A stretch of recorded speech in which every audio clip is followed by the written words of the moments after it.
Trucker Dave here, and I've got a few moments here in Fort Wayne, and we're going to talk about saving money.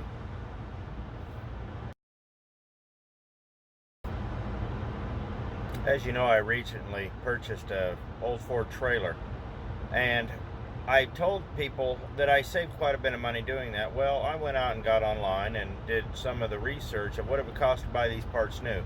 Now, granted, these are new and reproduction prices, but they aren't far off. Some of the stuff I could have bought at the local parts store, and I'll address that, and other stuff, you can buy used. So, but if you were going to go out and buy it brand new, and if you're on a budget like me, I don't know why you would, but if you had to buy new sides for your truck bed and stuff like that, this is what it would cost you. And this is why I did the video a while back on finding value in things that people throw away. When I did that old trailer and the old that old flatbed trailer that I had the Dodge axle under, to a lot of people that would have been junk, but there was value there.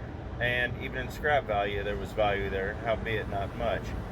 But now I'll go over the list and I'll show you from the website what exactly I did. I got on the National Parts Depot website and I wrote it all down on this little slip of paper so I would have all the prices, and I'll put the little clips and I'll show you where I got the prices from. But overall, for just the fuel tank setup, I'm looking at $309.82. That's without shipping. It's $111.30 for the fuel tank. The sending unit was $74.95. You can buy that cheaper at a local parts store. The fuel cap was $8.75. The fuel filler hose was $49.95. The neck grommet that holds the fuel filler in the plastic cup, $14.95. And the straps for the fuel tank were $49.95.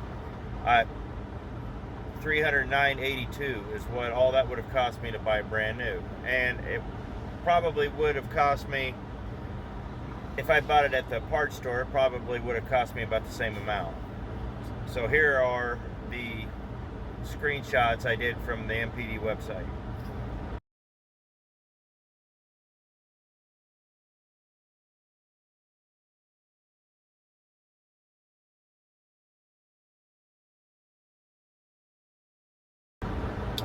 Now let's talk lighting. Lighting and taillights. If you go to the junkyard and buy these taillights, they're not $5 and $10 like they used to be. Some of these guys really rake you over the coals. I mean, I bought a set of side marker lights for my old '68 Ford Torino, and he charged me like 50 bucks a piece for them. He screwed me, but I was stupid and I paid that instead of ordering them. So I recommend buying these new, because the guy at the junkyard is going to charge you more than what he's going to charge you $20 or $25 a piece for these lights, unless you know the guy, versus $17.48 per light is what NPD, and that's a great price. It's the whole light assembly, and it came to a total of $34.96, for both lights, for both sides. Now where they get you, and this is where you go to the junkyard, the quarter panel molding, the trim that goes around the tail lights, it's an accent piece and it looks nice. That was $74.95 per side, and that comes out to $149.90 without shipping. So you're looking at about $180, give or take a few bucks, for the lights and the trim if you decide to do it that way. And here's the screenshots I grabbed of that.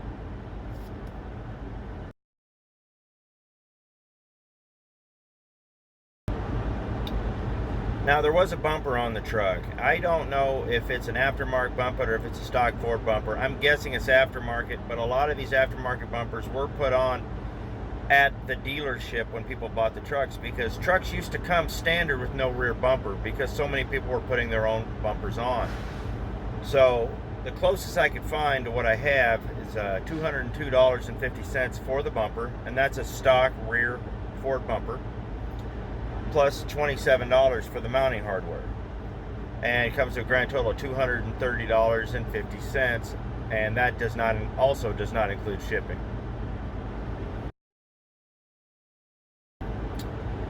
Here's where it gets really expensive.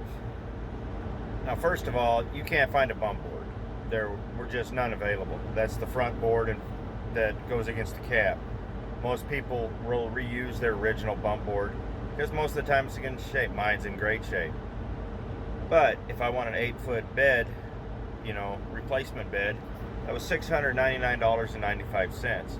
That's without shipping. Now, shipping on something this size, this is about 8x4, you can guess it's just slightly bigger than a sheet of plywood, because a sheet of plywood will fit in one of these trucks between the wheel wells. So it's probably 8x6 shipping plus the crate. You're looking at probably close to $400 to $500, and you'd have to pick it up at the shipping depot. They won't deliver that stuff to your house. Likewise, the left-hand quarter panel assembly with the fuel door. This is the single fuel door, $449.95. That's without shipping also. The right hand is $330. There's no fuel door. Now, if I had the dual fuels doors, it was closer to $700. So, now, here's where it gets tricky. If I want a tailgate with no logo in it, $220.50. Likewise, if I want one with a logo in it from the original Ford tooling, $449.95. You pay for that Ford logo. Now, without the tailgate, with just the sides and the bed, without the bunk board, without the wheel wells, because a lot of guys will reuse their wheel wells also,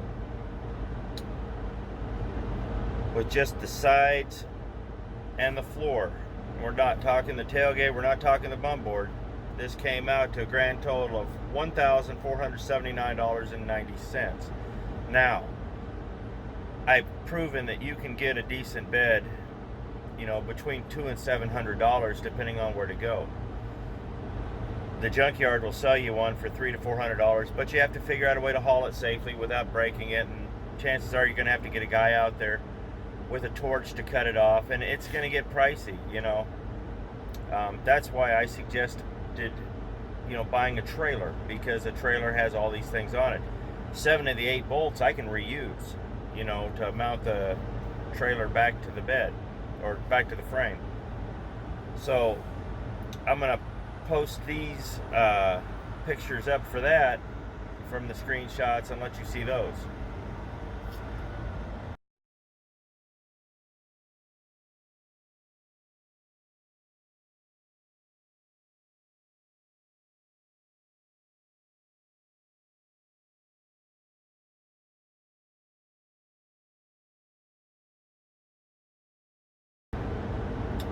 My whole point of this video is to show you that you can save money. A lot of people live and die by these manuals, and this is how these companies make their money. They think they have to buy new, when they go and buy these things. They don't know how to take things apart. They want it easy.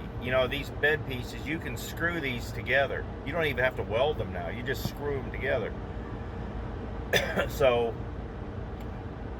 if you want to do a budget build, but you want it to look good, this is how you do it. This is how you save money. So just a little advice, just a little what I came up if you're going to buy things brand new off the internet.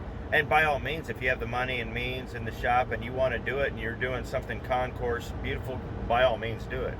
You're going to have a very nice looking truck. And I'm not going to disparage you for doing that, because if that's what you want to do, fantastic. Do it.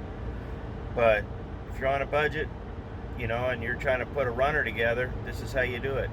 And so I hope this has been informative, and maybe in one of these videos, if people are interested, I'll put a video together on how to shop for some of these things, because there is an art to the deal, and you have to be patient. A lot of it's about patience, but it's all about knowing what you're looking for. And maybe in a future video I'll do that. So I appreciate it. Thanks for watching, and happy hunting.